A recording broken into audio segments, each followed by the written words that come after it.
So Sabrina Matias was saying recently that he feels like Pitbull got his karma in the fight with Rayo because of the way he was acting early on before the fight happened and just across the board. He felt like it was just bad karma that he was putting out there because he tried to belittle and humiliate Rayo. He's talking about when Rayo tried to shake his hand. And people don't understand, that was a big deal to me. That was a big deal. When Rayo tried to shake Pitbull's hand and Pitbull just stared at him and turned away from him, his handshake, Rayo shook his head like, all right, okay. All right, I see what you're doing now. Okay. You trying to embarrass me, okay. All right. I don't know who he think he is, but okay, we're gonna see. If I have no skills at all, I'm talking about me, the YouTuber. If I had no skills, the one skill I would have is being able to tell when a fighter is really locked in and when he's not. Rayo was locked in. A lot of these fighters have been locked in. They at that age now where they got to cross the threshold. But Rayo's locked in though. I know Pitbull felt some type of way about some things he said earlier, but Rayo didn't like the handshake situation. You know, boxing is boxing. Words come out, things get said. It's a battle for the best. But Matias was right about that. I feel like Pitbull was definitely doing too much in that situation, lighting the fire under Rayo. That extra fire is what got him across the way as far as the fight. He was in the gym. Oh man, dude he didn't want to shake my hand, man.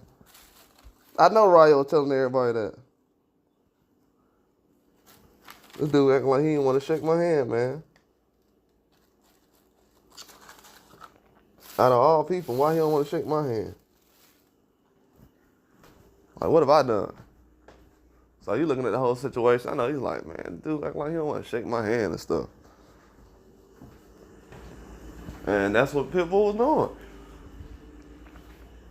And Sabrina Matias also said that in the rematch, he think that Isaac Cruz is going to get KO'd, possibly. He said he possibly can get KO'd this next fight. Just because Rayo done already got an idea of what punches are effective. And once he sees it a second time, it'll be a lot more easy. Like Matias had in his rematch, he had a guy who was basically the same way as Pitbull, aggressive guy. And he ended up knocking the guy out after suffering a loss. So he knows that what spot that Rayo's in better than most people. He knows that Rayo's taking a loss and the mindset he's in. Because technically, even though Rayo had one rivalry, him and Matias is kind of in the same position some way. Because Matias has been a champion, 2 losses. Rayo's a champion, has 2 losses, so he knows what kind of spot and what mindset Rayo's in the long run. And he knows that he's a bigger threat at 140 just because of the losses. He's not sitting there. Matias is not sitting there thinking, well, Pitbull did look smaller that night and he did just move up to 140 because he knows that Rayo went up to 142. He knew Rayo went up to 142. He definitely did. And I think that Pitbull and Matias would still be a good fight. Should have been a fight for a belt, but it would still be a good fight. Definitely would have been a good fight.